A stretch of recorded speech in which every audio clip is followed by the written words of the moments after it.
This is Tibia, an almost 30-year-old MMORPG and one of the first of its kind, known for its deep sense of community, unforgiving PvP, and a huge world with countless different creatures to hunt and of course its magnificent graphics. As a little 11-year-old boy, this was the first MMORPG I ever laid my hands on, and in my memory, it was glorious. Today, 22 years later, I revisit this ancient MMORPG to see what has become of it, and to do that I set up a list of goals for myself. First, I want to get a mount. Secondly, I want to make 20k coins so I can afford my class promotion. Next up, I want to own my very own house. I also want to reach level 25, and since the game's motto is that you'll never forget your first dragon, we're going to kill a dragon. The first thing I see when I try to log into the game is that my account is being banned.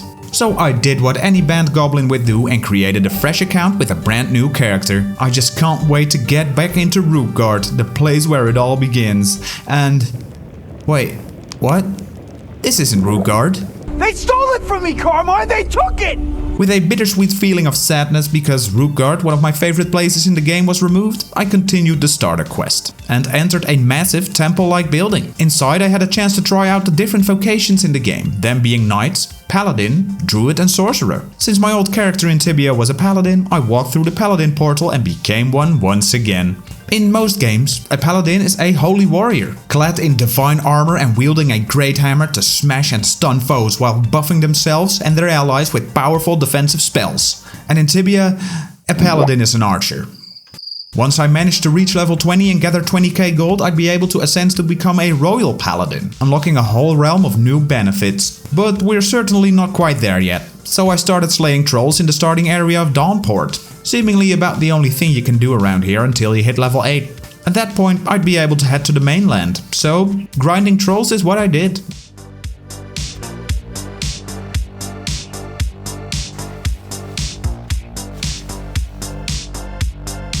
After reaching level 8, I geared up with some starting equipment and made my way to the captain of this cute little ship. It was time to set sail to the mainland, the place where I've spent countless hours of my 11-year-old life. The bustling city of Thais.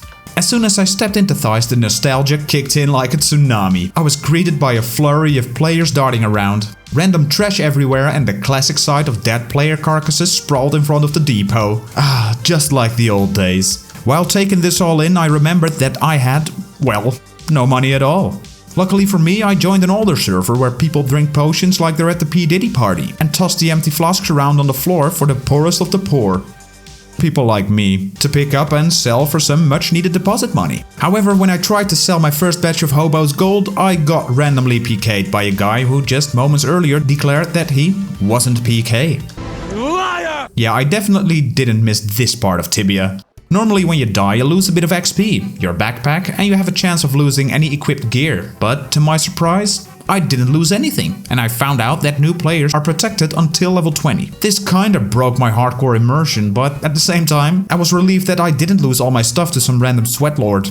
I continued my hobo adventures in peace until I had about 1300 coins, which should be enough to supply me with arrows and spears for now. Before we can take on the mighty dragon and avoid being instantly turned into a KFC meal, we need to level up significantly. So it's time to grab our gear and go out hunting. I remembered a troll cave east of Thais, where 11-year-old me spent a lot of time. I located it pretty quickly and with my old shovel I opened the entrance and stepped inside, and oh my, nostalgia overload. I still knew the entire layout of this cave and hunted trolls here until I ran out of arrows. I headed back to town to sell my loot and buy some spears so I could continue hunting. While getting the spears I spotted an offline trainer, and I learned that you can apparently now train your skills offline for 12 hours a day. But only if you have a premium account. Kind of a bummer because back in my day we trained together as guildies outside of the depot by whacking each other with low damage weapons. This really embraced the sense of community and that was now all gone. Getting a premium account unlocks a vast portion of the game world and a treasure trove of hunting locations. I was eager to go to Mistrock, which you can reach through the premium island of Yalahar, to hunt cyclopses like in the good old days. My ultimate destination, however, is Ankh-Ramun, where I plan to face my end goal, the iconic, majestic dragon. But first I need to level up. So, back to the troll cave grind.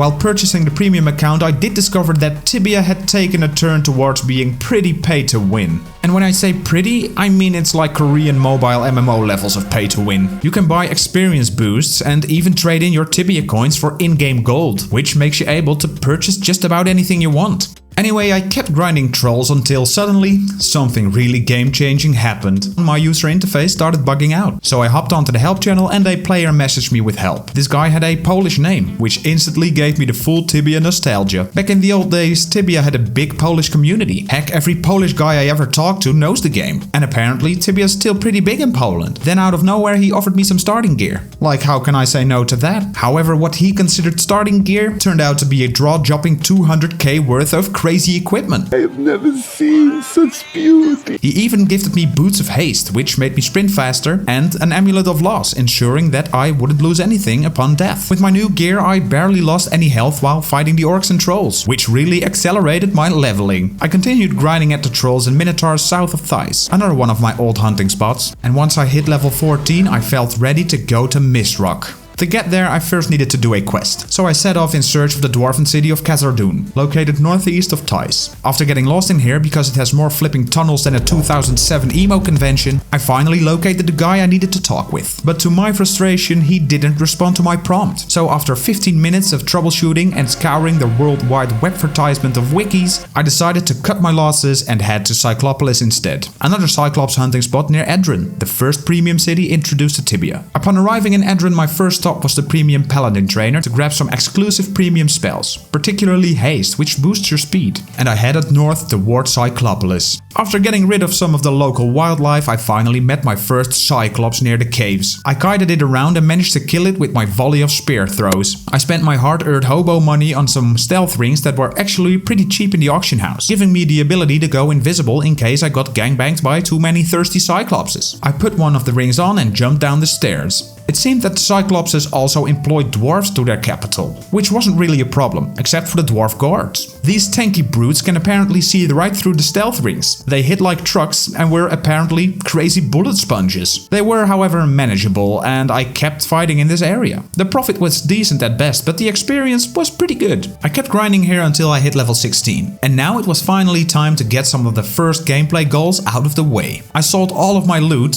primarily more deposit files to be honest, and ended up with about 4k gold. I looked up on how to get a donkey mount, since I was too poor to get anything else, and bought some of the required apple slices for half of my literally scraped together wealth. And went to the witch's hut south of Theiss. Apparently Auntie Ethel over here has the ability to turn every living being, including me, into random animals. To get the donkey mount, you gotta wait for her to transform some of the local wildlife into donkeys, and then feed it apple slices. But guess what? It's totally RNG. So after clicking around for about 15 minutes straight, I finally managed to tame the snake that has been turned into a donkey, and made it my mount. Just look at this absolute Chad, a real snake donkey. Which of course I had to name Snonky. The only other ways to increase speed is through spells, boots of haste, and primarily through leveling up. Yeah, all those people you see skating around me at speeds like they're late to a Taylor Swift concert are actually just obscenely high-leveled players. Riding Snonky increased my speed by 10, which isn't much, but at least I have a bit of company now. That makes my first goal achieved.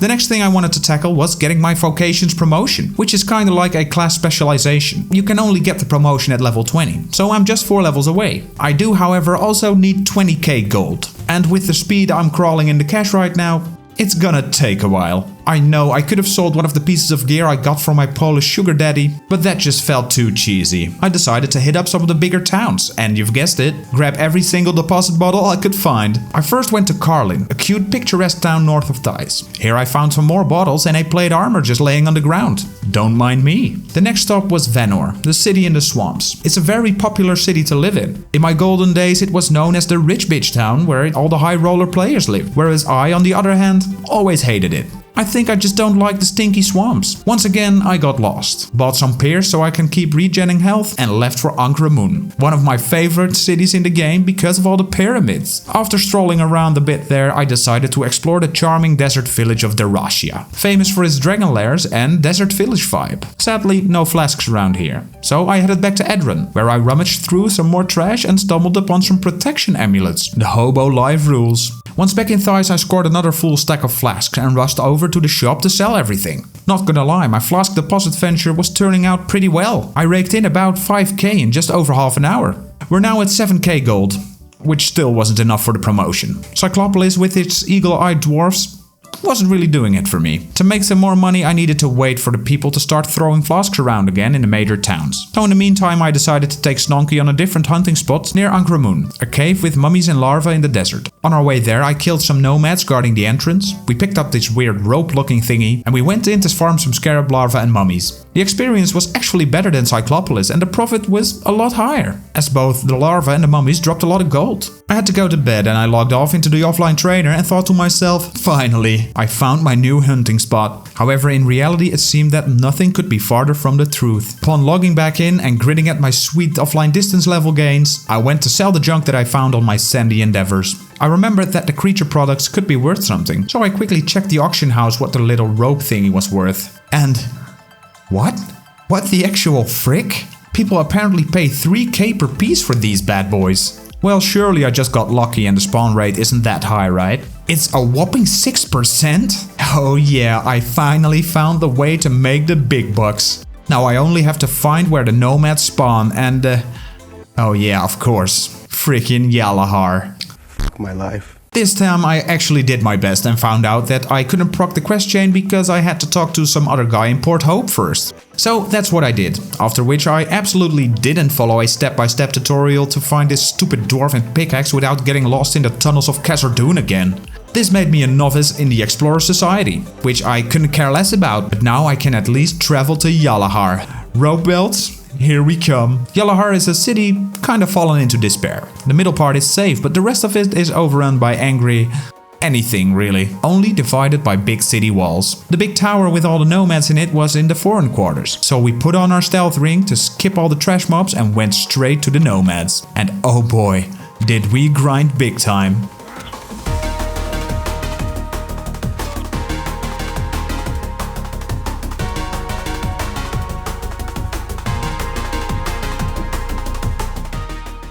By the time I hit level 20, I had more than enough money to buy the promotion. So we went back to Thais to visit our great monarch, King Tibia. Yeah.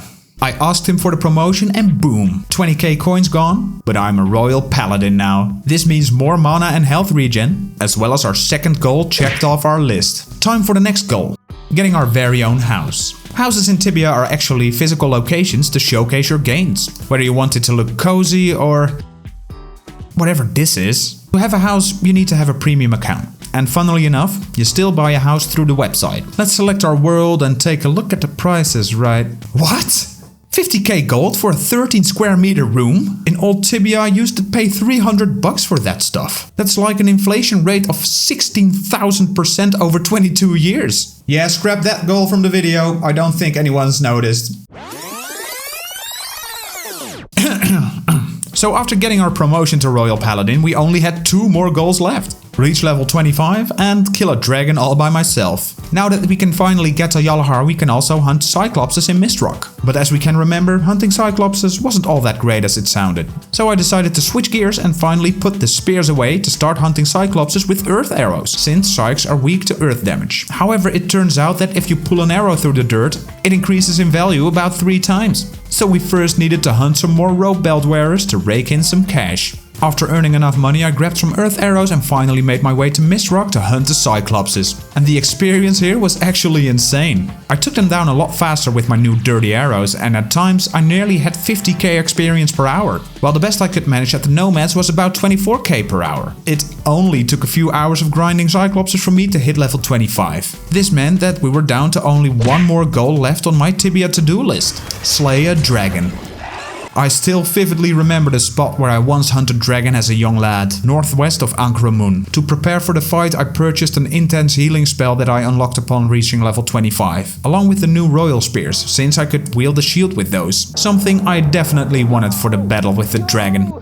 Finally, I stocked up on potions, packed some food for regeneration and grabbed a life ring for extra regen boost. With everything prepared, I crossed the desert towards the Ankramun dragon lair. On my way there, I greeted some of my old friends. I climbed the stairs and after getting jump scared by 2 scorpions, there it was, the majestic beast. waiting on the other side of the ramp. Since even the smartest creatures in Tibia are incapable of walking stairs, this little ramp over here would serve as our escape route in case I took too much damage. I took a deep breath and with a quick hop I jumped down the stairs and began throwing spears at the dragon. I remembered from a distant memory that I had to stay diagonal to the dragon to avoid being hit by his fire beam attack. I landed some nice hits and started to feel confident, until the dragon retaliated with a flurry of fire attacks and melee attacks. Luckily I'd stocked up on enough potions to occasionally retreat up the stairs for a quick sip.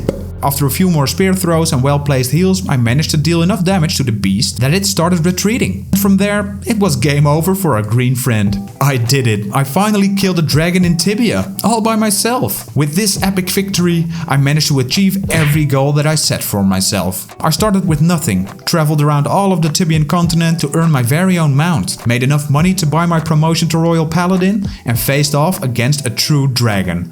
Would I recommend Tibia? Well, I have mixed feelings about that. There's obviously a lot more you can do now than there was back in the day. However, many design choices seem to have diminished the sense of community. You no longer have to train with your guildmates, there's no outside of depot rune making anymore, and there's just not many players around chatting anymore. But I'm on an old server, so maybe there's a lot more community engagement at higher levels. And it's 2024, so most likely friends and guilds are now communicating through Discord. And maybe I've just changed as a player as well, since the game still has about 10 to 12k players online at every moment of the day, which is kind of insane for an almost 30-year-old MMO. What I'm really not a fan of though is the pay-to-win model. With the Tibia coins it has become as bad as it gets. But as I mentioned before, it apparently works for a lot of people. And honestly, in the 20 to 25 hours that I played, I had a lot of fun, albeit a lot coming from nostalgia. Anyway, I hope you enjoyed the video. I had a blast making it. Make sure to join the Discord and leave your favorite beer review, link in the description. Before you go, check out this next video. See you there. Bye.